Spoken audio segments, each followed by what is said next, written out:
the Imperial Dreadnought. Sovereignty's edge hummed with the controlled chaos of a vessel carrying the future of the Caliph Empire.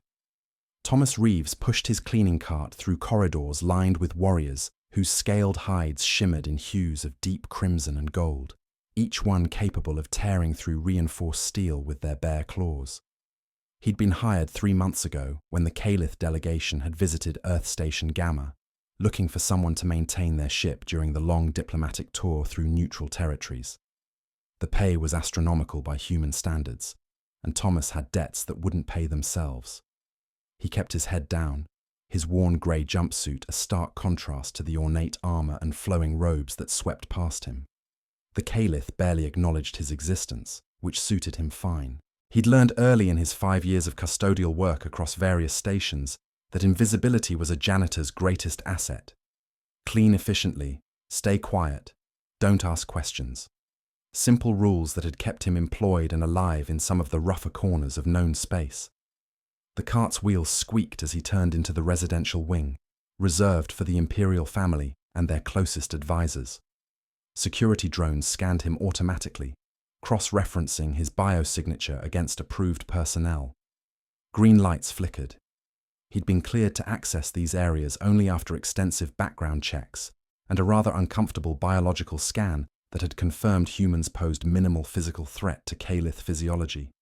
Thomas paused outside the medical wing's entrance, noting the unusual number of guards stationed outside. Their translator implants flickered as they spoke in low, urgent tones. He caught fragments. Third night without sleep. Physicians are baffled.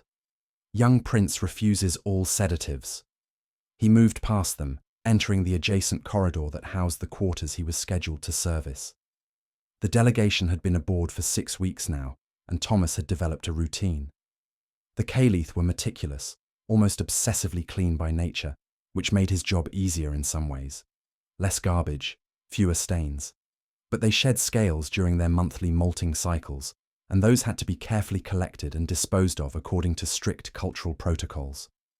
A door hissed open further down the hallway, and a physician emerged, her golden scales dulled with exhaustion. She nearly collided with Thomas's cart, then fixed him with eyes that held vertical pupils surrounded by rings of amber.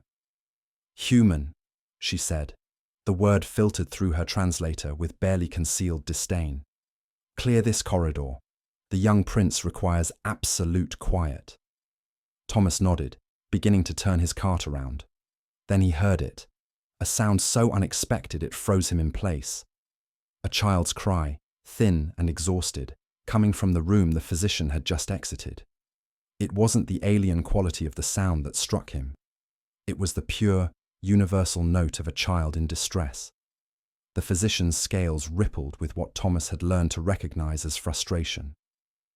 3 days, she muttered, half to herself. 3 days without sleep, and nothing works. No medication, no environmental adjustments, no mental soothing techniques. The prince's neural patterns show extreme fatigue, but his mind refuses to release into rest. Thomas shouldn't have spoken. It wasn't his place, wasn't his business. But years ago, before the debts and the endless string of stations, he'd been an uncle to his sister's kids. He'd spent countless nights walking colicky babies, singing them to sleep when nothing else worked. "Permission to speak, ma'am?" His voice was quiet, respectful. The physician's scales flickered with surprise. "A human addressing me directly. How unusual. Speak quickly." "The prince. How old is he?" "By your measurement, approximately 6 of your years. Why would this concern you, cleaner?" 6. Thomas thought of his nephew at that age, remembered the nightmares that had plagued the boy after their father had died, remembered the only thing that had helped. "I might have a suggestion, ma'am, if you're willing to hear it." The physician's scales darkened, a sign of skepticism he'd learned to recognize. "Our greatest medical minds have attended the prince. What could a human possibly offer?" Fair question. Thomas gripped the handle of his cart, feeling the familiar weight of dismissal about to land. But that cry came again from within the room, weaker now, and something in his chest tightened. Sometimes kids just need someone nearby, someone who isn't trying to fix them, just there. The physician stared at him for a long moment. Then, surprisingly, she gestured toward the door. The Emperor and Empress are desperate. They have authorized any reasonable attempt. Come. But if you harm the prince in any way, your species will learn the true meaning of Caliph justice. The medical chamber was vast, designed for Caliph proportions. In the center, on a platform that served as a bed, lay a small figure. Prince Davron was tiny compared to adult Caliph, his scales still holding the soft, pearlescent quality of youth. They shifted through colors, pale blue to silver to hints of purple, in patterns that the physician had mentioned indicated severe stress. The prince's eyes opened as they entered, vertical pupils dilating. His claws, still small and not yet hardened, gripped the edge of his sleeping platform. Another one! His voice came through the translator as a child's treble, exhausted and edged with desperation. I told you, the medicines make my head hurt. I don't want more. Thomas set down his cleaning supplies carefully, then approached slowly, keeping his movements non-threatening. He'd learned that much from working around different species.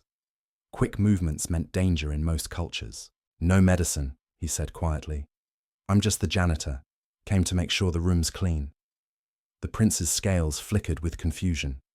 You're small and soft-looking. Yeah, that's humans for you. Not much to look at. Father says humans are primitive, that your species has only just learned to leave your birth world. Thomas pulled over a low-maintenance stool, sitting at a distance that put him below the prince's eye level. Non-threatening. Your father's right. We're pretty new to all this. He gestured vaguely at the ship around them. Lots to learn. The prince's scales continued their shifting patterns.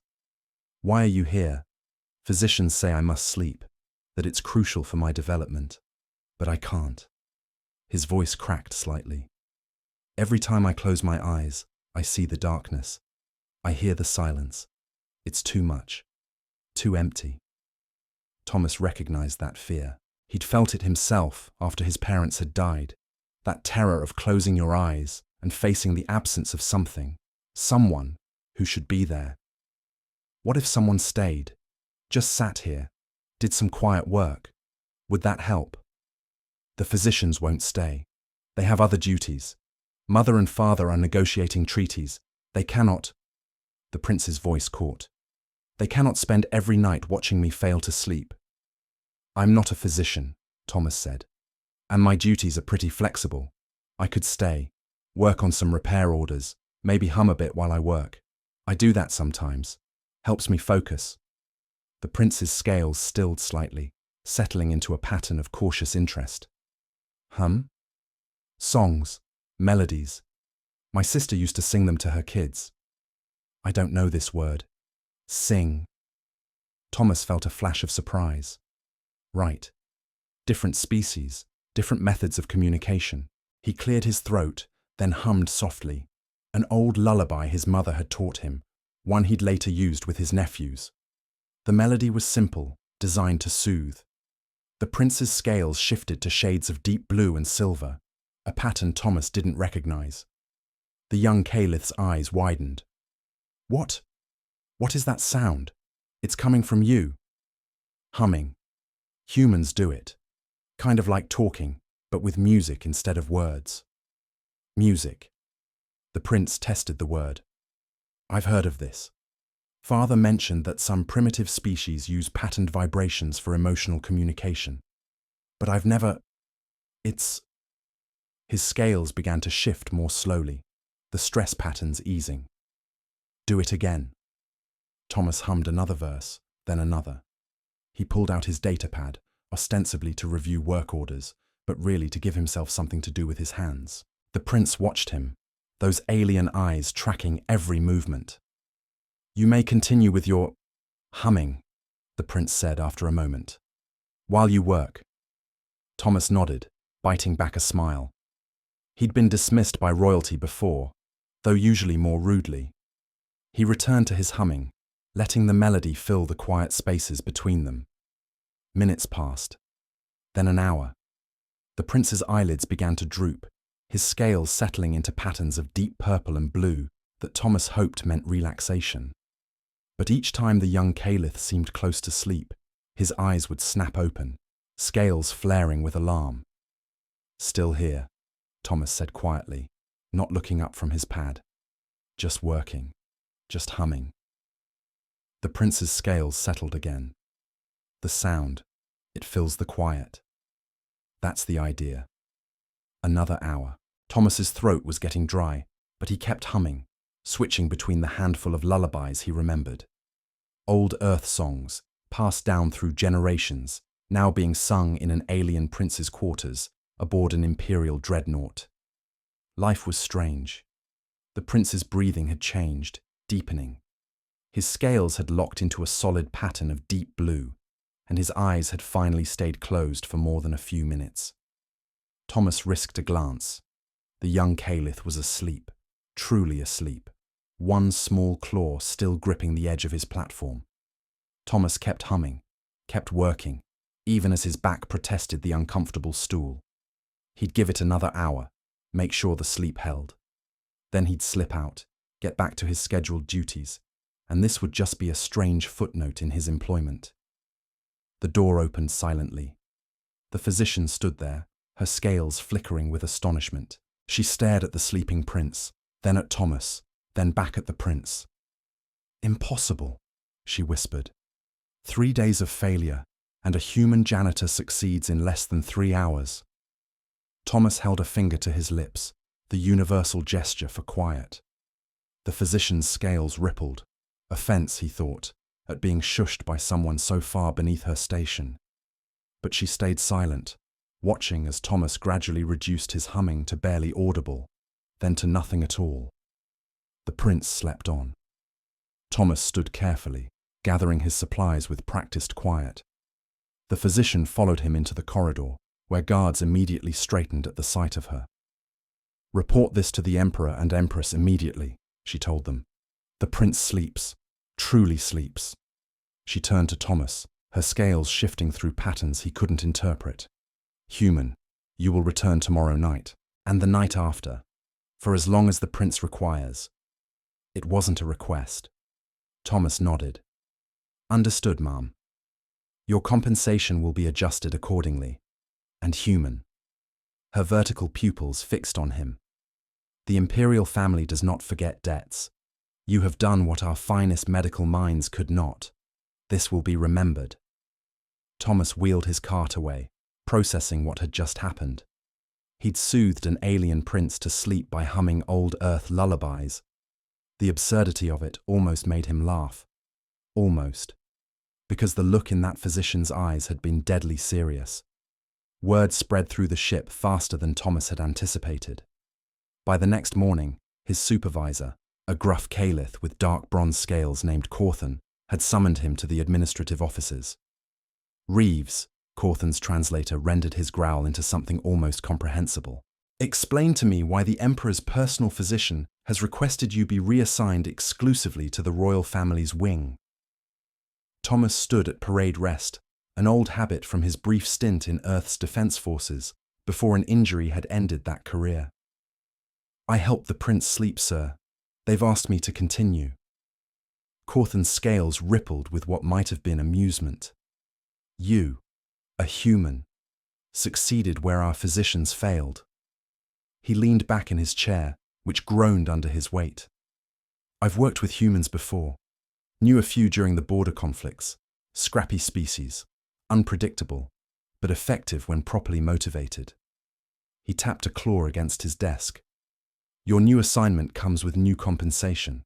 Triple your current rate. You'll report to the Royal Wing each evening at sunset, ship time. Your cleaning duties will be covered by the night shift." Triple. Thomas kept his expression neutral, but inside, numbers were already calculating. His debts could be paid off in half the time, maybe less. "Understood, sir.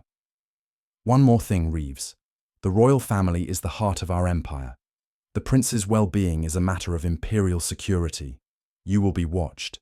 Any sign of duplicity, any hint of harm, and you'll wish the vacuum of space was a kinder fate. Clear?" "Crystal, sir." That evening, Thomas returned to the medical wing carrying nothing but a small bag with his data pad, a water bottle, and a protein bar. The guards recognized him now, nodding as he passed. The physician was waiting, her scales of professional gold.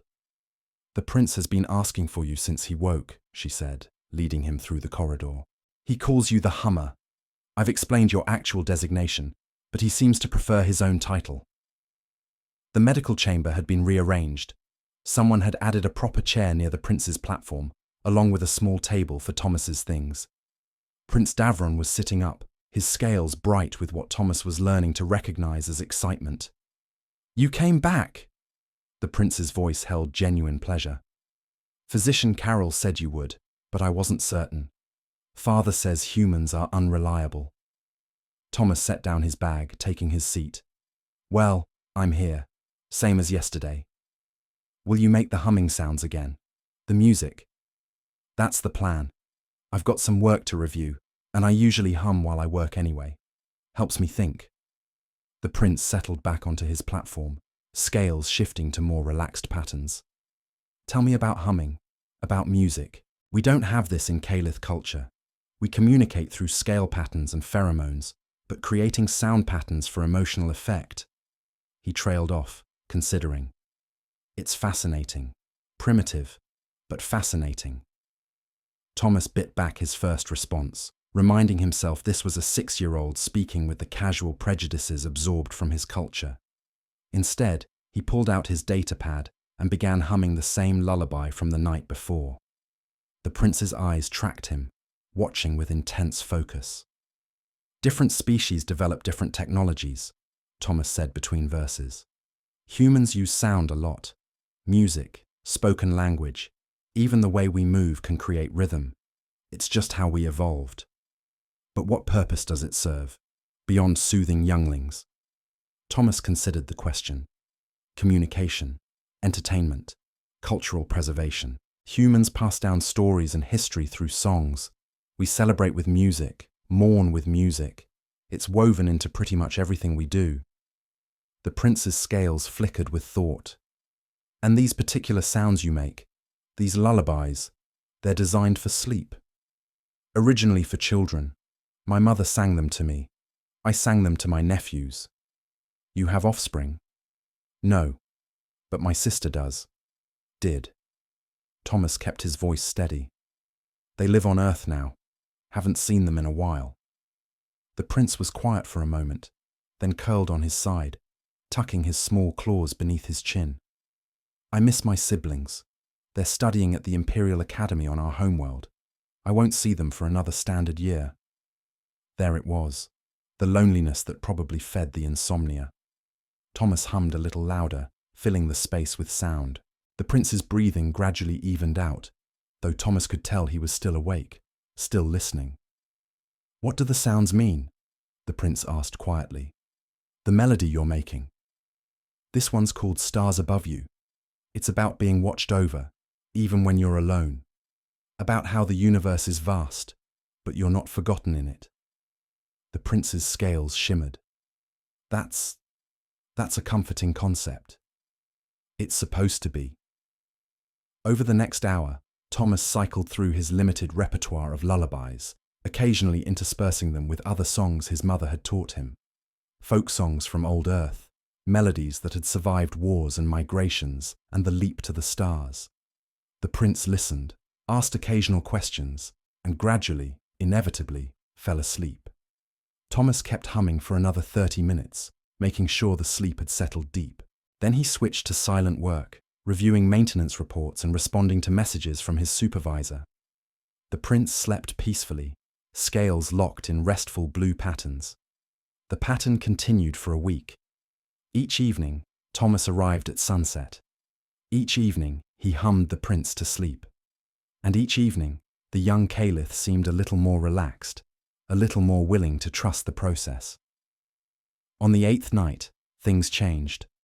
Thomas arrived to find the medical chamber filled with people, Caliph nobility in ceremonial robes, their scales displaying formal patterns of silver and gold.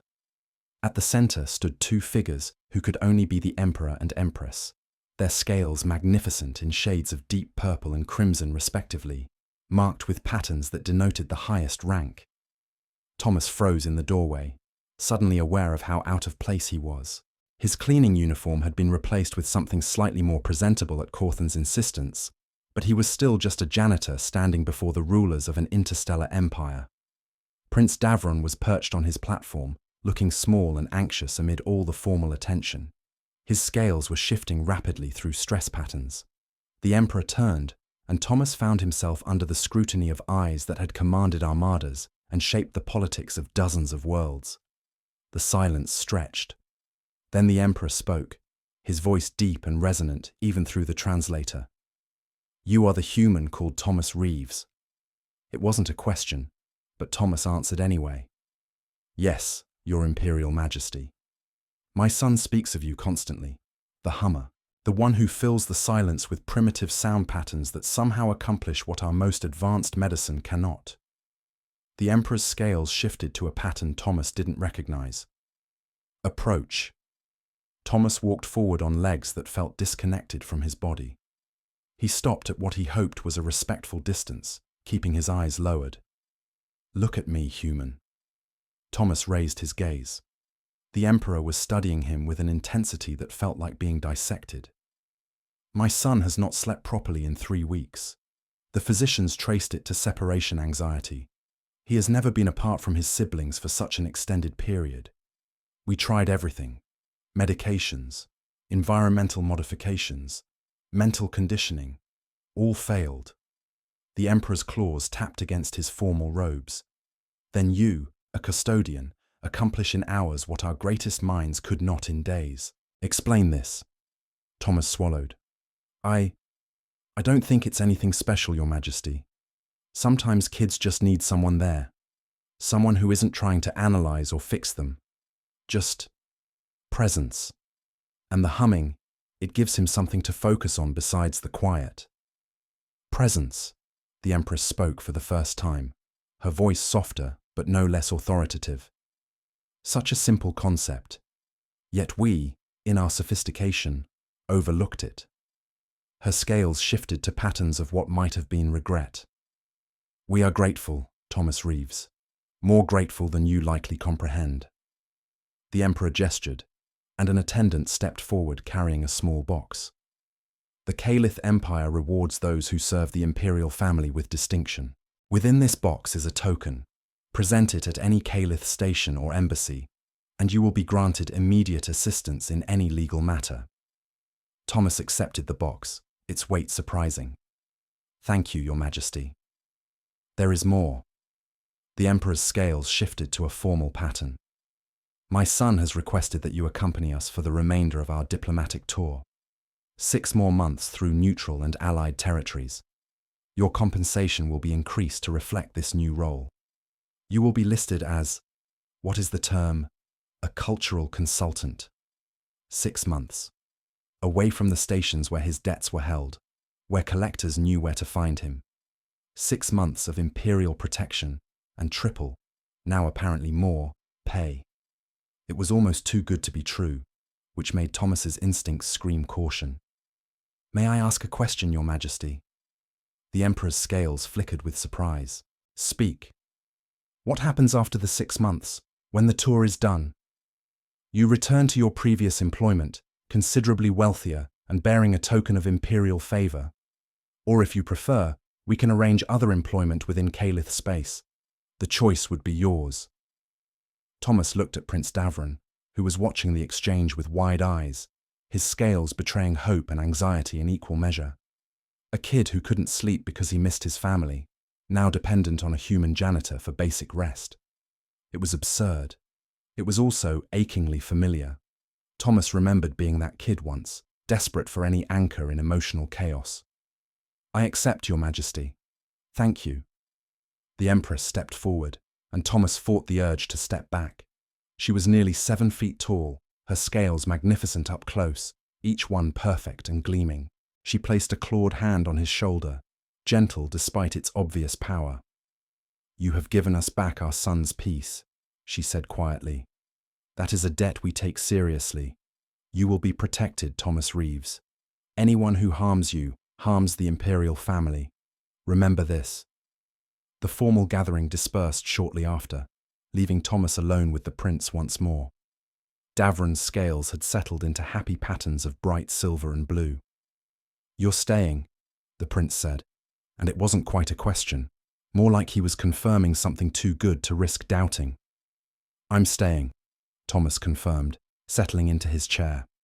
"For 6 months anyway. Now, you want to sleep, or do you want to stay up all night being excited about it?" The prince laughed, a sound like wind chimes, unexpectedly musical. "Sleep. But will you teach me more about music? Tomorrow, during the day?" "Sure, I can do that. And Thomas? Thank you. For coming back. For staying." Thomas felt something tighten in his chest. "You're welcome, kid. Now settle in. I'm thinking tonight's a good night for Silver Moon Rising, my mum's favorite." He began to hum, and the prince's eyes drifted closed, a small smile on his alien features. Outside the chamber, Thomas could hear the muted sounds of the ship, the whisper of recycled air, the distant thrum of engines carrying them through the void between stars. He was a human janitor humming lullabies to an alien prince aboard an imperial dreadnought. The diplomatic tour took them through the Torellian cluster first, a network of station habitats built into the shells of dead gas giants. Thomas had expected to remain aboard the Sovereignty's edge, continuing his evening routine with Prince Davron in relative isolation. Instead, he found himself included in the official entourage whenever the imperial family disembarked for formal events. "It's necessary," Physician Carol had explained, her scales displaying professional neutrality. "The prince has developed a dependency on your presence. Leaving you behind triggers the anxiety responses we've spent weeks managing. Therefore, you accompany him. Always." So Thomas acquired formal attire, not Caliph ceremonial robes, which would have been inappropriate for a human, but a tailored suit in deep blue that the Empress's personal attendants had commissioned. It fit perfectly, made from materials that regulated temperature and resisted staining, worth more than Thomas had earned in the past 5 years combined. He wore it to the reception on Torellian Prime, standing awkwardly near the imperial family, while alien dignitaries circulated through chambers carved from compressed methane ice. The architecture was stunning, all soaring curves and bioluminescent lighting, but Thomas felt profoundly out of place among the gathered nobility. Prince Davron stayed close to him, small claws occasionally gripping Thomas's sleeve when the crowds pressed too near. The young Caliph was supposed to be mingling, learning the social graces required of his station, but his scales kept shifting to stress patterns whenever Thomas moved more than a few feet away. A Torellian ambassador approached, his crystalline body refracting light in rainbow patterns. He addressed the emperor, but his faceted eyes kept drifting to Thomas. "Your Majesty, forgive my curiosity, but I notice you travel with a human attendant. How progressive." The emperor's scales shifted to a pattern Thomas had learned meant controlled displeasure. "Thomas Reeves serves my son in a specialized capacity. His species is irrelevant to his value." Of course. No offense intended." The ambassador's light patterns flickered. "It's simply unusual. Humans are so new to the galactic community, so primitive in many ways. I meant no disrespect." Thomas kept his expression neutral, used to such comments by now. 3 weeks among the Caliph nobility had taught him that most species viewed humans as barely civilized curiosities, interesting primarily for their novelty value.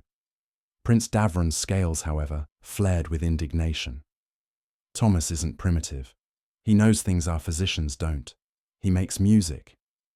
The ambassador's light patterns shifted to what might have been amusement. "Music, yes. I've heard humans are quite attached to their auditory recreations, charming in its way."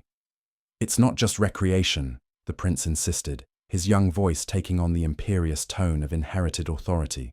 "It's communication, cultural transmission, emotional regulation. Thomas explained it to me." The emperor placed a calming hand on his son's shoulder. "Peace, Davron. Ambassador Crystallian meant no harm." But his scales displayed a pattern Thomas had learned meant approval. The emperor was pleased his son had defended Thomas. The reception continued for another 2 hours. Thomas mostly stood silent, occasionally answering direct questions about Earth or human culture, when nobility became curious enough to actually speak to him. He'd developed a script, polite, informative, carefully neutral.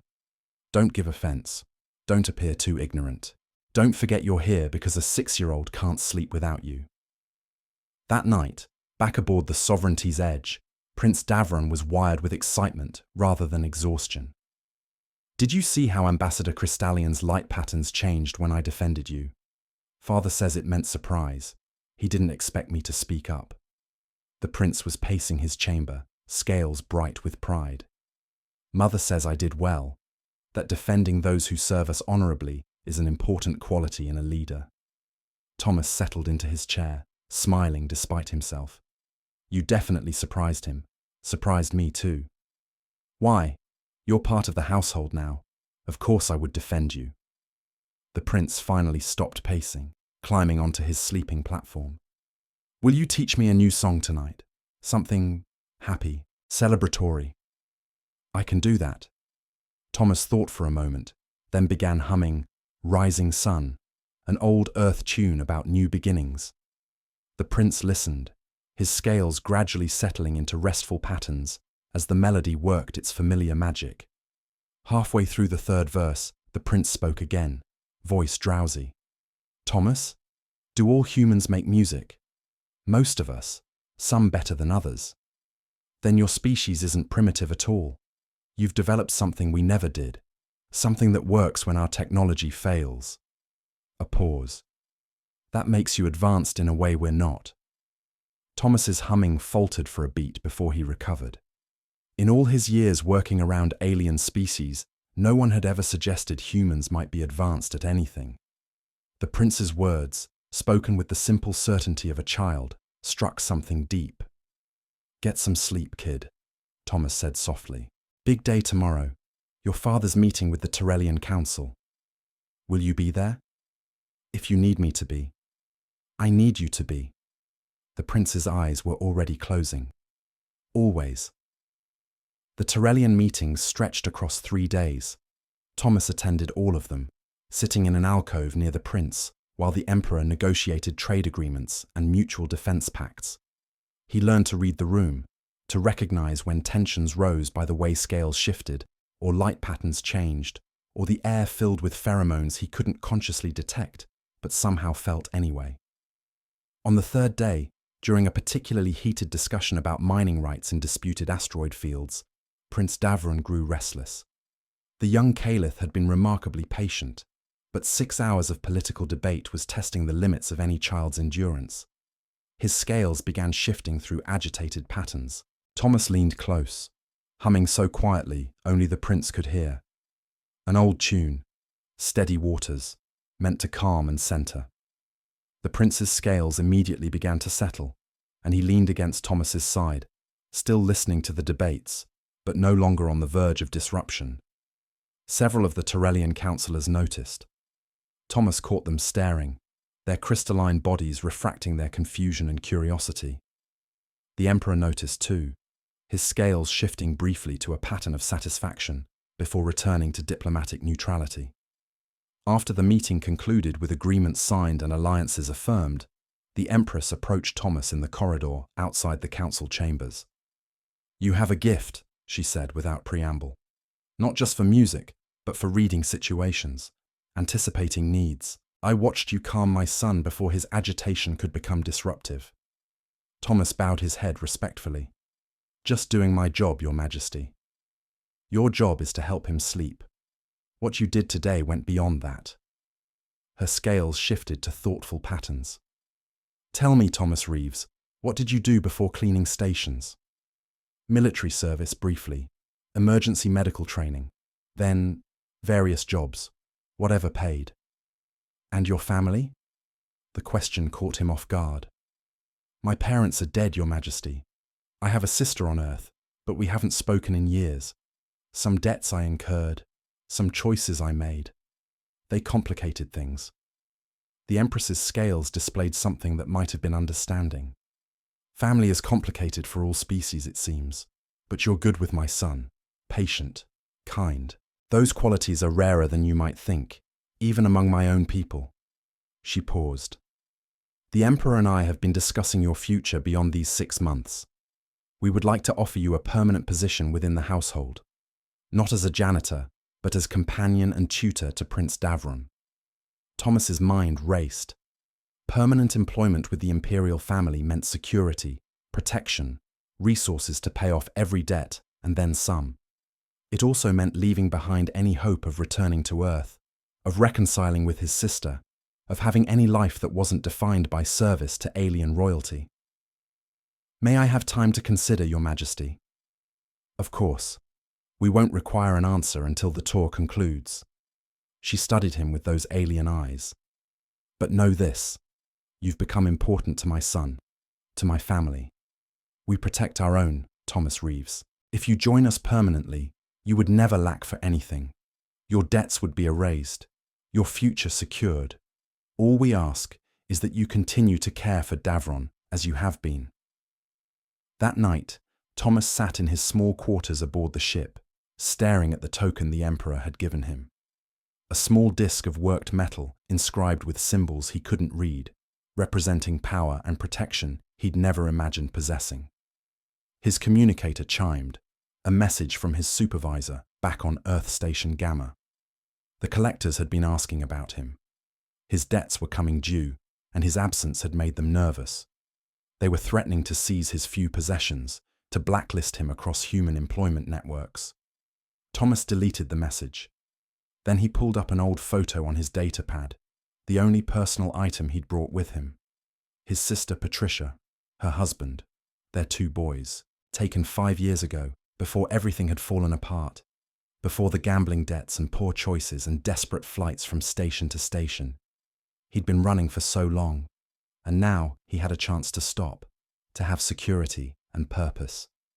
All it would cost was any hope of going home. His door chimed. Thomas opened it to find Prince Davron standing in the corridor, scales displaying anxious patterns, accompanied by 2 guards who looked apologetic. I couldn't sleep, the prince said quietly. You weren't there. I went to the medical chamber, but you weren't there. I'm here now. Thomas stepped aside. Come on, I'll hum you to sleep in here. My quarters aren't as fancy, but they'll do. The prince entered, looking around with curious eyes at Thomas's sparse accommodations. The guards remained in the corridor, clearly uncertain about protocol. It's smaller than my chamber, Davron observed, settling onto Thomas's bunk without ceremony. But it feels warmer somehow. Thomas sat in his single chair. Less formal, probably. Yes, I like it. The prince curled up, watching Thomas with eyes that held too much awareness for a child. You're thinking about leaving, aren't you? When the 6 months end. What makes you say that? Your scales. The prince paused. Humans don't have scales, but your face does something, shows emotion. Right now it's showing sadness, conflict. Perceptive kid. Your mother offered me a permanent position. I'm trying to decide. What's there to decide? The prince's voice held genuine confusion. You'd have everything, safety, wealth, respect. Why would you choose to leave? I have family on Earth, people I left behind when I ran from my problems. If I take this job, I probably never see them again. The prince was quiet for a long moment. Then, do they miss you? The way I miss my siblings? Thomas thought of the messages from his sister he'd never answered, the calls he'd avoided. I don't know. Maybe they're better off without me. I doubt that. The prince's scales shifted to determined patterns. Mother says family is everything, that it's worth fighting for, even when it's hard. Especially when it's hard. Out of the mouths of babes, Thomas thought, or the alien equivalent. You're pretty wise for 6 years old. 7 next month, by your calendar. A pause. I don't want you to be sad, Thomas. Even if that means you leave. I want you to be happy. That tightness in Thomas's chest again, the one that appeared whenever this alien child showed him kindness he probably didn't deserve. How about we table this conversation for now, and I get you to sleep? Otherwise, your guards are going to think I've kidnapped you." The prince laughed. "Begin with stars above you. That's my favorite." Thomas hummed, and the prince slept. And outside the window of his small quarters, stars wheeled past in their ancient dance. Somewhere among them was Earth, with all his failures and abandoned connections. And somewhere ahead was a future he'd never imagined, if he was brave enough or desperate enough to take it. The tour moved to the Helion Nexus, a massive trading hub where dozens of species mingled in controlled chaos. Here, the imperial family's presence was more ceremonial than political. The Caliph maintained strong trade relationships with the Nexus, and this visit was about reinforcing those bonds through visibility and carefully orchestrated public appearances. Prince Davron was expected to participate more actively here, appearing at merchant guild receptions and cultural exhibitions. Thomas accompanied him to all of them, now fully established as the prince's companion rather than merely a servant. The distinction mattered in Caliph culture, he'd learned. Companions were trusted advisors, elevated beyond typical staff. They had a voice, limited authority, and most importantly, the protection of the family they served. The change in his status was subtle but unmistakable. Nobility, who had previously ignored him, now acknowledged his presence. Guards snapped to attention when he passed. Other servants addressed him with respect rather than casual dismissal. It was disorienting for someone who'd spent years being invisible. At a cultural exhibition showcasing artistic traditions from across the galaxy, Prince Davron insisted on showing Thomas the Caliph contribution, a living sculpture made of engineered scales that shifted through complex patterns, telling the story of their empire's founding without words or sound. "It's beautiful," Thomas said, meaning it. The patterns were mesmerizing, each color shift and ripple conveying meaning he couldn't quite grasp but felt nonetheless. "It's our version of your music," the prince explained, scales bright with enthusiasm. "Different medium, same purpose, emotional communication, cultural transmission." He repeated the phrases Thomas had taught him weeks ago. Every species develops their own ways of expressing what words can't capture. A voice interrupted them, speaking in galactic standard rather than through translator. "Prince Davron, how pleasant to see you engaging with cultural exhibitions." Thomas turned to find a Caliph noble approaching, scales displaying formal patterns of greeting. But there was something off in his body language, a tension that set Thomas's instincts humming. The prince's scales shifted to wary patterns. "Lord Vethis, I didn't know you were attending the Nexus events. The Emperor's tour is a matter of imperial interest. Of course I'm here." Vethis's eyes slid to Thomas, vertical pupils narrowing. "Though I'm surprised to see a human so prominently featured in the imperial entourage. How democratic of the Emperor." The word democratic came out like an insult. Thomas kept his expression neutral, but he noticed the prince's scales flaring with indignation. "Thomas is my companion and tutor," Davron said, voice taking on that imperious edge. "He has earned his place." "Certainly, certainly. I meant no offense." Vethis's scales said otherwise. "I simply worry about appearances. What message does it send to our allies when the imperial family elevates a member of such a primitive species to positions of trust? Some might see it as weakness." Thomas felt the political currents shifting, sensed the test happening here. Vethis wasn't just making conversation, he was probing, looking for vulnerabilities. The prince was smart enough to recognize it too. His scales displaying patterns Thomas had learned meant calculation. "It sends the message that the Caliph Empire values competence over prejudice," the prince replied, each word carefully measured. "That we recognize worth regardless of origin. Father says this is what separates us from lesser powers, our ability to see potential where others see only limitation." Vethis's scales rippled. "Wise words, though wisdom and naivety often wear similar faces at your age, young prince." He inclined his head in a gesture that might have been respect or mockery. "Enjoy the exhibition." After he left, Davron's scales shifted through agitated patterns. "I don't like him. He pretends respect, but shows none.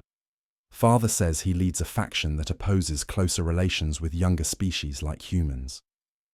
Politics, Thomas said quietly. Every society has them. Yes, but I'm supposed to learn to navigate them, to see the currents beneath the surface. The prince looked up at Thomas. Did I handle that correctly? You stood your ground without being overly aggressive, defended your position while showing respect for his rank. I'd say you did fine. Father will want a full report of the encounter. He likes to use these situations as teaching moments. The prince's scales settled slightly. Will you help me compose it? You notice things others miss. The way you watched Lord Vethis. You knew he was dangerous before he even spoke. Thomas considered deflecting, then decided honesty served better. Where I come from, you learn to read people fast. Survival skill. Your Lord Vethis reminded me of loan sharks I've known, all polite words hiding sharp teeth. The prince absorbed this. Then teach me. Help me see what you see. That's what tutors do, isn't it? Over the following weeks, their evening routine expanded. Thomas still hummed the prince to sleep each night, but their daytime hours became informal lessons in reading social situations, recognizing power plays, understanding the unspoken communication that happened beneath formal interactions. Thomas drew on his years navigating station politics, debt collectors, and the rough edges of civilized space, experiences he'd never imagined would be valuable to alien royalty. The prince proved an eager student, asking questions that forced Thomas to articulate instincts he'd never consciously examined. Why did certain body languages suggest deception? How could you tell when someone was testing versus genuinely asking? What made some confrontations worth engaging versus avoiding? Physician Carol noticed the change during one of her regular check-ins on the prince's well-being. His confidence has grown significantly, she observed, reviewing biometric data on her scanner. Neural patterns show increased activity in areas associated with strategic thinking and social cognition. He's a smart kid, Thomas said. Just needed some practical frameworks. You're teaching him more than lullabies now. It wasn't quite an accusation, but Carol's scales displayed cautious concern. The Emperor and Empress are aware. The prince reports everything to them. They haven't objected. No, they wouldn't. You're proving more valuable than anyone anticipated. Her scales shifted to a pattern Thomas couldn't quite read. Be careful, Thomas Reeves. Value draws attention. Not all of it welcome. Her warning proved prescient 2 days later, when the Sovereignty's Edge experienced what the official report called a minor technical malfunction in the environmental systems. Alarms blared at 0300 ship time, and automated protocols sealed sections of the vessel to contain what sensors reported as a toxin leak in the residential wing. Thomas woke to flashing lights and the hiss of emergency bulkheads dropping. His door wouldn't open. The section was locked down. Through the comm system, he heard controlled chaos, crew responding to the emergency, damage control teams mobilizing, and underneath it all, a child's terrified screaming. Prince Davron. Thomas slammed his fist against the door controls, knowing it was useless. The emergency protocols wouldn't unseal for anyone short of the Emperor himself, but that was the prince screaming, scared and alone in his chamber, while invisible toxins supposedly filled the air. The screaming cut off suddenly, replaced by a different sound. Adults shouting, the thud of impacts, then silence. 5 minutes later, the all clear sounded. The bulkheads retracted with pneumatic hisses. Thomas was out his door and running before they'd fully opened, not caring about protocol or propriety. He had to see the prince, had to know he was safe. The medical chamber was crowded with guards, physicians, and the Emperor himself, scales blazing with fury Thomas could feel from the doorway. The Empress knelt beside the prince's platform where Davron lay, scales pale with shock but breathing, alive. Thomas skidded to a stop, suddenly aware of how inappropriate his presence was. But the prince saw him, and his scales immediately brightened. Thomas, you're safe. I was so worried. The alarm said toxic leak, and I thought... The young voice cracked. I'm fine, kid. What happened? The Emperor answered, voice cold with controlled rage. Someone tampered with environmental sensors to trigger a false emergency. While the guards were distracted by the lockdown protocols, an intruder entered my son's chamber.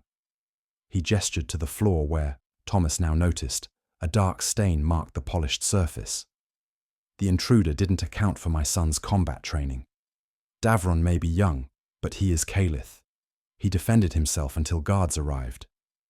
Thomas looked at the prince with new eyes. The young Caliph sat straighter, scales displaying pride beneath the lingering shock. Father has been training me since I was 4. I knew the pressure points, the strikes that work regardless of size difference. The intruder is in custody, the Empress added, her voice soft but deadly. He's being questioned. We'll know who sent him soon enough. Thomas felt cold settle in his gut.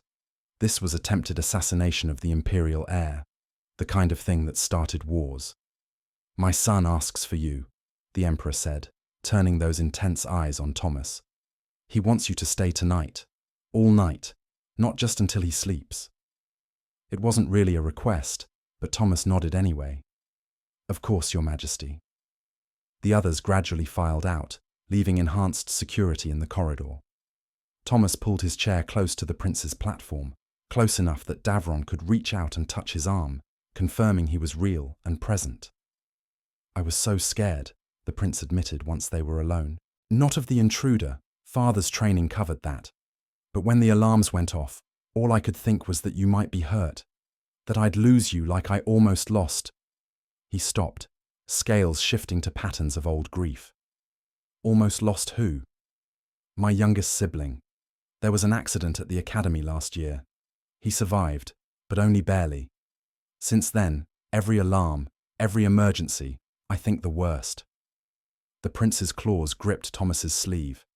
Promise me you'll be careful, that you won't take risks. Thomas thought of all the risks he'd taken in his life, all the stupid, desperate chances that had led him here. I promise to do my best. Not good enough. Promise properly. I promise to be careful, to take threats seriously, to value my own safety. The words felt strange, like making a vow he'd never considered worth making before, but the prince needed to hear them, and maybe, Thomas thought, he needed to say them. Davron's scales finally began to settle. Good, because I need you, not just for sleeping, but for everything. You're the first person who's treated me like a person instead of a prince, who teaches me practical things instead of just theory, who— He stopped, searching for words. Who makes me feel safe? That tightness in Thomas's chest again, sharper now. You're safe, kid. I'm not going anywhere. Promise that too. Thomas hesitated, thinking of the Empress's offer, his unresolved debts, his sister on Earth waiting for a reconciliation that might never come. Then he looked at this 7-year-old alien prince who'd somehow come to depend on him, who'd defended himself against an assassin and then worried about whether Thomas was okay. I promise, he said. I'm not going anywhere.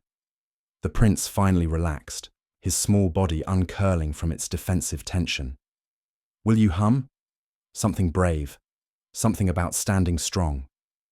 Thomas thought for a moment, then began Iron Heart, an old military song about courage in the face of fear. The prince listened, scales gradually shifting to restful patterns, though his claws stayed wrapped around Thomas's sleeve. Tomorrow would bring investigations and interrogations. They'd learn who had sent the assassin, what political games were being played with a child's life as the stakes. But tonight, Thomas hummed songs of courage and kept watch while the prince slept, and tried not to think too hard about the promises he'd just made. The interrogation of the would-be assassin revealed what many had suspected. Lord Vethis and his faction had orchestrated the attack. Their goal wasn't merely to kill Prince Davron, but to destabilize the Emperor's progressive policies regarding younger species. A dead heir combined with evidence pointing toward human involvement would have justified exactly the kind of xenophobic backlash Vethis's faction desired. The scheme had one critical flaw. They'd underestimated the 7-year-old prince's training and resolve. Davron had disabled the intruder with strikes precise enough to incapacitate without killing, showing a level of control that impressed even the Emperor's elite guards. Lord Vethis was arrested, along with 12 co-conspirators. The trials were swift by Caliph standards, the evidence damning. Within a week, Vethis and his primary accomplices were stripped of rank and exiled to a penal colony on the empire's frontier. The message was clear. Threatening the imperial family, especially the children, was a line even powerful nobility couldn't cross without facing absolute consequences. But the attempt had shaken the tour's carefully planned schedule. The emperor convened his advisors, debating whether to continue or return to the homeworld, where security could be more completely assured. Thomas was present at these discussions now, standing quietly near Prince Davron, listening to arguments about threat assessments and political optics. The prince had been unusually quiet since the assassination attempt. His scales often displaying thoughtful patterns Thomas had learned meant intense internal processing. When the emperor asked for his son's input, a teaching exercise, giving the young prince practice in strategic thinking, Davron surprised everyone. "We should continue the tour," he said, voice clear despite his youth. "To return now shows fear, shows that enemies can disrupt imperial policy through violence. It sets a dangerous precedent." An advisor, his scales marked with the patterns of advanced age, clicked his claws thoughtfully. "The prince makes a valid point, Your Majesty, though the counter-argument is that his safety must be paramount." "My safety is important," Davron acknowledged. "But so is the Empire's strength. If we retreat every time someone threatens us, we become weak, predictable, easy to manipulate." He glanced at Thomas, scales shifting in a way that might have been seeking reassurance. "Thomas taught me that showing strength isn't about never being scared. It's about being scared and doing what's right anyway." The Emperor's scales shifted to a pattern of approval. "Did he now? And what else has your human tutor taught you?" "That people reveal themselves through actions more than words. That patience is often more powerful than immediate reaction. That sometimes the most dangerous opponents are the ones who smile while planning your downfall." The prince's scales displayed determination. Lord Vethis failed because he didn't understand this. He thought he could manipulate through fear. But fear only works if you let it control you. Thomas felt multiple sets of alien eyes turn toward him. The Emperor's expression was unreadable, scales neutral. "You've been teaching my son politics." "Not exactly, Your Majesty. More like survival skills, how to read situations and people. Things I learned working in rough places." Thomas kept his voice respectful but steady. The prince asked questions. I answered honestly. "And it never occurred to you that such lessons might be inappropriate for one of his station?" Thomas met the Emperor's eyes, knowing this could be the end of everything. "With respect, Your Majesty, the prince just survived an assassination attempt because he could read a dangerous situation and respond appropriately. I'd say those lessons are exactly appropriate for his station." Silence filled the chamber. Then the Emperor's scales shifted to a pattern Thomas had never seen before, something that made the other advisor's scales ripple with surprise. "Well said, Thomas Reeves. Well said indeed." The Emperor turned to his advisors. "We continue the tour as planned. Double the security protocols, but we do not retreat. My son is correct. Showing fear now invites further attacks. We demonstrate that the Caliph Empire cannot be intimidated." The decision made, the advisors dispersed to implement new security measures. The Emperor gestured for Thomas to remain. "Walk with me," the Emperor commanded, and it wasn't a request. They moved through the corridors of the ship, guards maintaining a discreet distance. The Emperor's scales shifted through contemplative patterns. "My son adores you," he said finally. "You're aware of this?" "He's a good kid, Your Majesty. Smart, brave, easy to care about." And you've become important to him in ways that go beyond helping him sleep. You're shaping how he thinks, how he sees the world." The Emperor stopped, turning to face Thomas. "This concerns me. Not because I doubt your intentions, but because influence over the heir to the Caliph Empire is a tremendous responsibility, one I'm not certain a human is prepared to handle." Thomas felt the weight of that statement. "If you want me to step back, Your Majesty, I understand. I never intended to." "I'm not asking you to step back. I'm asking you to step up. The Emperor's scales shifted again. My wife has offered you a permanent position. You haven't answered. I need to know. Are you committed to my son's well-being, or are you merely serving time until something better comes along? The question cut to the core of every doubt Thomas had been wrestling with for weeks. He thought of Earth, of his sister, of the life he'd left behind. Then he thought of Prince Davron, scared and alone in his chamber, fighting off an assassin, and then immediately worrying about whether Thomas was safe. I'm committed, Thomas said, the words coming easier than expected. To the prince, to helping him grow into someone who can handle the weight of what's coming. Your Majesty, I've spent years running from responsibility, from connection, from anything that might make me vulnerable. But that kid trusts me, needs me, and I won't abandon him. The Emperor studied him for a long moment. The debts you fled, they total approximately 47,000 credits, correct? Gambling losses, poor investments, medical bills from your military injury. Thomas's blood ran cold. How did you? I'm the Emperor of an interstellar empire. Did you think I wouldn't thoroughly investigate someone who spends hours alone with my son each day? The Emperor's scales displayed something like amusement. Those debts will be paid. As of today, they no longer exist. You are free of them.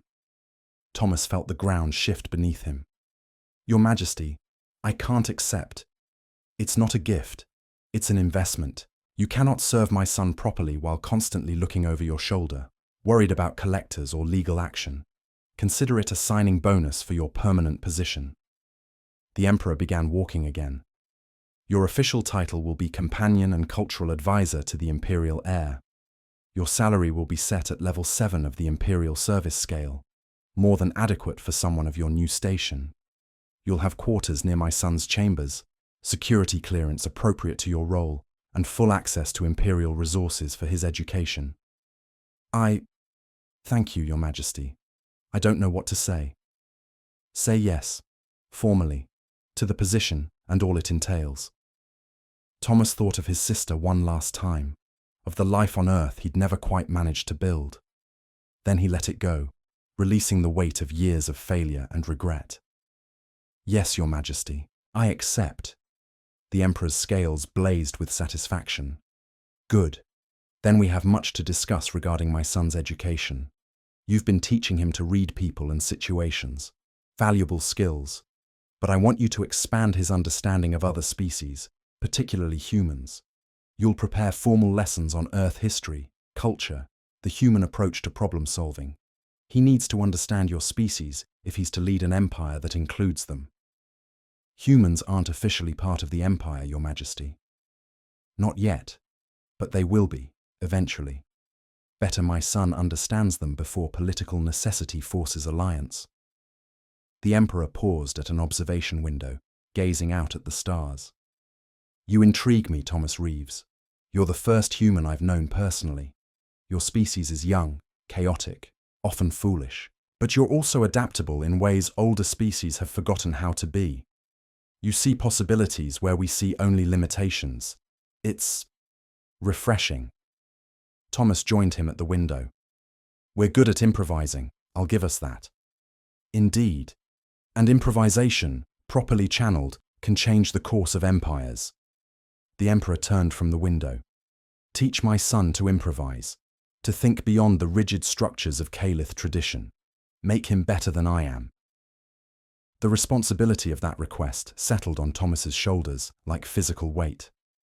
I'll do my best, Your Majesty. I know you will.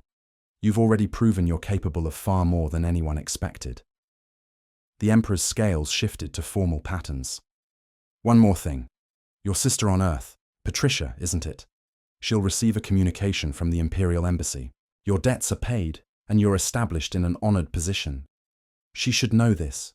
Should know you haven't simply abandoned your family. Thomas felt something break open in his chest. Thank you, Your Majesty. That means more than you know. Family is everything, Thomas Reeves. Even when we fail them, even when years pass and words go unspoken. Your sister deserves to know her brother found his place in the universe, that he's doing well. That night, when Thomas hummed Prince Davron to sleep, the weight on his shoulders felt different. Not lighter, exactly, but purposeful. He had a future now, a place, responsibilities that mattered, and a 7-year-old alien prince who trusted him with secrets and fears and dreams of who he might become. Thomas? The prince's sleepy voice interrupted his thoughts. Are you staying? Really staying? Really staying, kid. Made it official with your father today. The prince's scales blazed with joy even through his exhaustion. Good, because I have so many questions about Earth, about human history and culture. Father says you're going to teach me. Looks like it. Hope you're ready for some seriously long lessons about human stubbornness and our tendency to do things the hard way. I can't wait. The prince yawned, a gesture remarkably similar to its human equivalent. Will you start tomorrow? Tell me about Earth music, how it developed, why it means so much to your species. Tomorrow, Thomas promised. Tonight you sleep. Dream about whatever young Caliph dream about. I dream about being like father, strong, wise, fair. A pause. And about being like you, brave in quiet ways, kind even when it's hard. Thomas's humming faltered. I'm not sure I'm the best role model for that, kid. You're wrong. You're exactly the right role model. The prince's eyes finally closed. Thank you for staying, for choosing us. For choosing us. As if Thomas had given the imperial family a gift rather than the other way around. But maybe that was the point. Maybe value flowed both ways, and this strange arrangement where a human janitor tutored an alien prince actually made sense in ways he was only beginning to understand. He hummed "Stars Above You" one more time, watching the prince's scales settle into the deep, restful patterns of genuine sleep. And for the first time in years, Thomas felt something like peace. The tour continued through the Valian territories, the Jan Confederacy, and finally into the edge zones where Caliph influence met the boundaries of other major powers. 6 months became 8 as new opportunities for diplomacy emerged. Prince Davron grew taller, his scales darkening slightly with maturity, his voice deepening even as his dependence on Thomas's evening lullabies remained constant. The lessons expanded beyond politics and cultural understanding. Thomas taught the prince about human history, the wars and migrations, the artistic movements and scientific revolutions, the stubborn refusal to accept limitations that characterized humanity's leap to the stars. In return, the prince taught Thomas about Caliph philosophy, about the intricate mathematics of scale pattern communication, about the 1,000-year perspective that shaped imperial thinking. They became a study in contrasts that somehow complemented each other. The ancient empire's heir and the human who'd fled his debts into the stars. The young prince who would someday rule billions, and the janitor who'd learned to read dangerous situations in station corridors. Different species, different backgrounds, but a bond that transcended both. The Empress noticed during a formal dinner on Jan Prime, watching how Davron unconsciously positioned himself near Thomas, even while engaging with visiting dignitaries. She smiled, her scales displaying patterns of maternal satisfaction. My son has grown confident, she observed to Thomas later, when protocol allowed for informal conversation. He engages with species and situations that would have terrified him a year ago. He asks probing questions, reads underlying tensions, navigates complexity with remarkable skill for one so young. This is your influence. He's naturally talented, Your Majesty. I'm just giving him frameworks to work with. No, you're giving him something more important. The knowledge that intelligence takes many forms, that wisdom can come from unexpected sources, that strength isn't always about size or power. She studied Thomas with those alien eyes. You've taught my son to value what others dismiss. That's a dangerous lesson for a future emperor, but a necessary one. Dangerous how? Because it means he'll seek allies among species others consider beneath notice. He'll value competence over tradition, innovation over established practice. He'll reshape the empire in ways that challenge everything his ancestors built. Her scales shifted to amused patterns. But perhaps that's exactly what the empire needs. Change. evolution, a willingness to see potential in the primitive and the overlooked. The tour finally concluded 8.5 months after it began, returning to the Caliph homeworld where the rest of the imperial family waited. Thomas had worried about that transition, about what it would mean when Prince Davron rejoined his siblings and resumed his formal education at the Imperial Academy. Would there still be a place for a human companion in that structured environment? The Emperor addressed those concerns directly during the approach to the homeworld, summoning Thomas to his private office aboard the ship. "You've exceeded every expectation," the Emperor said without preamble. "My son has flourished under your guidance. But we're returning to a very different environment, one bound by tradition and protocol that may not accommodate your unconventional position as easily as shipboard life has." Thomas's gut tightened. "Are you asking me to leave, Your Majesty?" "Quite the opposite. I'm asking you to adapt. Again." The Emperor pulled up a holographic display showing the Imperial Academy's structure. "I'm creating a new position, Ambassador of Human Caliph Cultural Exchange. Officially, you'll facilitate understanding between our species, prepare educational materials, assist with integration of human perspectives into imperial curriculum. Unofficially, you'll continue as my son's companion and tutor, but with official standing that makes your presence unquestionable. I'm not qualified to be an ambassador, Your Majesty. You're qualified by virtue of who you are and what you've accomplished. You've already changed how my son, and by extension, how I, view humanity. That's precisely what an ambassador does." The Emperor's scales shifted to serious patterns. "This won't be easy, Thomas. The Academy is traditional, resistant to change. There will be those who resent your presence, who see you as an unwelcome disruption. You'll need to be strategic, patient, willing to prove yourself repeatedly." Thomas thought of Lord Vethis, of the assassination attempt, of all the subtle and not-so-subtle prejudices he'd encountered over the past months. "I'm used to being underestimated, Your Majesty. Gives me an advantage." The Emperor's scales flared with what might have been approval or amusement. "Indeed it does. Very well. We land in 3 days. I suggest you prepare. The Academy will be an adjustment." The Imperial Academy sprawled across kilometers of carefully designed grounds, blending natural beauty with architectural grandeur that took Thomas's breath away. Crystalline structures caught the homeworld's twin suns, casting rainbow patterns across courtyards where students from across the empire studied and trained. It was magnificent, intimidating, and utterly alien. Thomas's quarters were located in the faculty residence wing, a suite of rooms that would have housed his entire extended family back on Earth. The walls displayed adaptive murals that responded to his biorhythms, shifting to calming patterns when stress levels rose. The furniture automatically adjusted to human proportions. Someone had stocked his food storage with Earth-compatible provisions, everything from coffee to actual fresh fruit, imported at astronomical expense. He was unpacking when his door chimed. Prince Davron stood in the corridor, flanked by 3 other young Caliph, whose scales marked them as his siblings. The prince's scales were bright with excitement. "Thomas, I wanted to introduce you. This is Kavrin, Selith, and Toraine, my brothers and sister." He gestured to each in turn.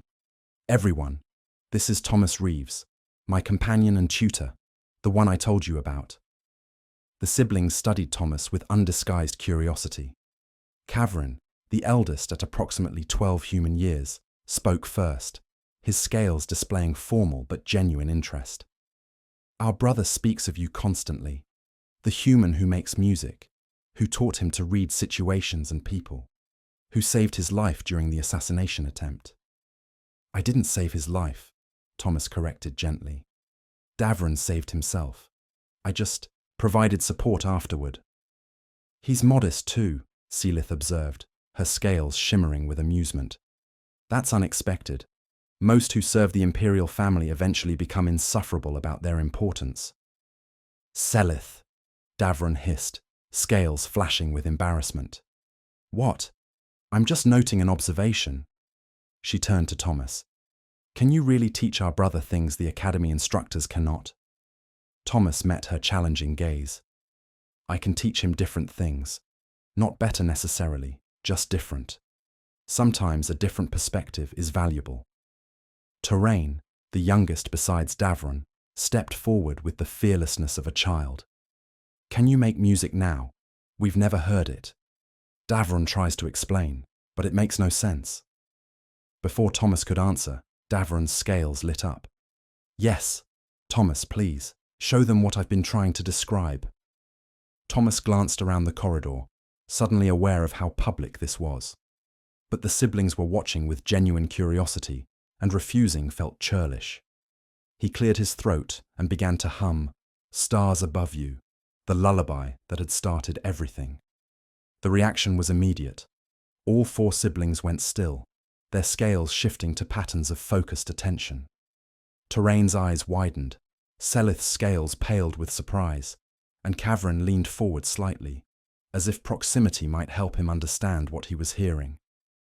When Thomas finished, silence hung for a long moment. "By the ancestors," Kavrin whispered. "It's like communication without words, pure emotional transmission through patterned vibration." "That's music," Davron said proudly. "Humans do it naturally. They've built entire cultural traditions around it." Selith's scales shifted through calculating patterns. This could be weaponized, emotional manipulation through auditory stimulation. Or it could be beautiful for its own sake, Terrain countered. "Not everything needs military application, Selith." The siblings began debating among themselves, scales flashing as they discussed the implications and possibilities of human music. Thomas caught Davron's eye and saw the young prince's scales displaying pure satisfaction. This was what he'd wanted, his family understanding, appreciating the things Thomas had taught him. Over the following weeks, Thomas settled into academy life with the same determination that had gotten him through countless difficult situations. He prepared formal lectures on human culture and history, presented to mixed classes of young Caliph who ranged from genuinely curious to openly skeptical. He established the Office of Human Caliph Cultural Exchange, a grandiose title for what was essentially him, a small office and an increasing mountain of research materials. And every evening, he went to Prince Davron's academy quarters and hummed the young prince to sleep, maintaining the ritual that had brought them together. But the rhythm was disrupted one night when Thomas arrived to find Davron's quarters empty. A note, written in careful standard script. "Training exercise. Extended duration. Will return tomorrow. Don't worry. D." Thomas returned to his own quarters, feeling the absence like a physical thing. He'd gotten so used to the evening routine, to the prince's questions and observations, to the quiet satisfaction of helping someone sleep. Without it, the night felt hollow. His communicator chimed. A message from his sister Patricia, the first direct communication they'd had in over 5 years. "Thomas, I received the strangest visit from representatives of the Caliph Empire. They said you're working as an advisor to the imperial family, that you've achieved a position of honor and respect. I didn't believe them until they showed me proof. Recordings of you at diplomatic functions, testimonials from imperial officials, even a personal message from someone called Prince Davron, who spoke of you with such obvious affection it made me cry. I don't know what to say. Part of me is angry you've been gone so long without a word. Part of me is proud that my little brother, who could never seem to get his life together on Earth, has found his place among the stars. The boys ask about you sometimes. They're 12 and 10 now, growing up fast. Maybe someday you could visit, or we could come to you. I miss you, Tommy. Despite everything, I miss you." Thomas read the message 3 times, emotion tightening his throat. The prince had sent his sister a message, had thought to bridge that gap without being asked, simply because he knew it mattered. He composed a response, words coming easier than expected. Apologies for the years of silence, explanations of where he'd been and why, descriptions of his unlikely position advising an alien prince. He attached a photo of himself and Davron at a formal academy function, both smiling, one human grin and one alien expression that translated to the same emotion. "Tell the boys their uncle is doing something strange and wonderful. And yes, please visit. I'd like them to meet Prince Davron. I think they'd get along. He sent the message, then sat in his quarters, humming softly to himself. No prince to sing to sleep tonight, just old habits and melodies that felt like home even light years from Earth.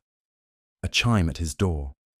Thomas opened it to find all 4 imperial siblings standing in the corridor, Davron in the lead. Training was cancelled, the prince explained, scales sheepish. Equipment malfunction. I came back to find you'd already left. I got your note. Figured you'd be gone all night. I was supposed to be. But then I realized. Davron's scales shifted to vulnerable patterns. I've never spent a night without your music. Not in almost a year. I thought I could manage. But when I tried to sleep, the silence was too loud. His siblings stood behind him, scales displaying supportive patterns. Kavrin spoke quietly. He asked if we'd come with him, for moral support. We wanted to hear the music anyway, Terrain added. Is that acceptable? Thomas stepped back, gesturing them inside. Of course, though my quarters aren't set up for 4 young Caliph. We'll make do, Seelith said, already scanning the space with calculating eyes. This is more about satisfying curiosity than comfort. They settled in various positions around Thomas's living area, scales bright with interest. Thomas felt absurdly like he was giving a performance, which in a sense he was. He pulled out his datapad, bringing up the lyrics to the songs he usually just hummed. Different songs have different purposes, he explained, falling into teacher mode. Lullabies for sleep, work songs for rhythm and coordination, ballads for storytelling, anthems for unity and purpose. Show us, Kavrin said, the different types. So Thomas sang. Actually sang, not just hummed, his voice rough from years of disuse, but carrying the melodies his mother had taught him. He sang lullabies and work songs, ballads about ancient Earth heroes and anthems from the Unification Wars. The siblings listened with rapt attention, scales shifting through patterns of fascination and wonder. When he finished, Terrain spoke first. I understand now why Davron needs this. It's not just sound, it's connection, continuity, a reminder that he's not alone. Exactly, Davron said softly. Thomas's music fills the spaces where fear lives, makes the dark less frightening. Kavrin's scales shifted to thoughtful patterns. We should have been doing this for you, your siblings. We should have found ways to help instead of leaving you alone with your fears. You're here now, Davron pointed out. That's what matters. The siblings stayed for another hour, asking questions about human music, culture, the strange species that had produced someone who could bridge the gap between worlds through simple melodies. Then, one by one, they departed, leaving Davron alone with Thomas. Thank you, the prince said quietly, for singing for them, for helping them understand. They're good kids, all of them. They are, and they respect you now, truly respect you, not just accept you because I insisted. Davron climbed onto Thomas's couch, curling up in a position that had become familiar over months. I know we're home now, that things are different at the academy, but can we keep our routine, the evening songs? As long as you need it, kid, that was always the deal. I'll always need it, even when I'm grown, even when I'm emperor someday. I'll still need reminders that the dark isn't empty, that silence can be filled, that someone is watching over me. The prince's eyes were already growing heavy. Will you sing Stars Above You? The whole thing, with words this time. Thomas sang, his voice filling the quiet spaces of his quarters, and the prince of an interstellar empire fell asleep on a human's couch, while twin suns set beyond the window, and somewhere among the stars, Earth turned in its ancient rhythm, carrying a sister who'd received a message of reconciliation and hope. Years later, when Prince Davron became emperor and reshaped the Caliph approach to younger species, establishing formal alliances and cultural exchanges that brought humanity into the galactic community as equals rather than curiosities, historians would trace the change back to a single point: a human janitor who hummed lullabies to an alien child who couldn't sleep. But on that night, with the prince breathing deep and steady, scales locked in patterns of perfect peace. Thomas just sat and hummed and thought about the strange paths that led people home, even when home turned out to be light years from where you started, in the company of aliens who'd become family in all the ways that mattered. The tour had ended. The real work had just begun. And Thomas Reeves, former janitor and current ambassador of Human Caliph Cultural Exchange, wouldn't have changed a thing.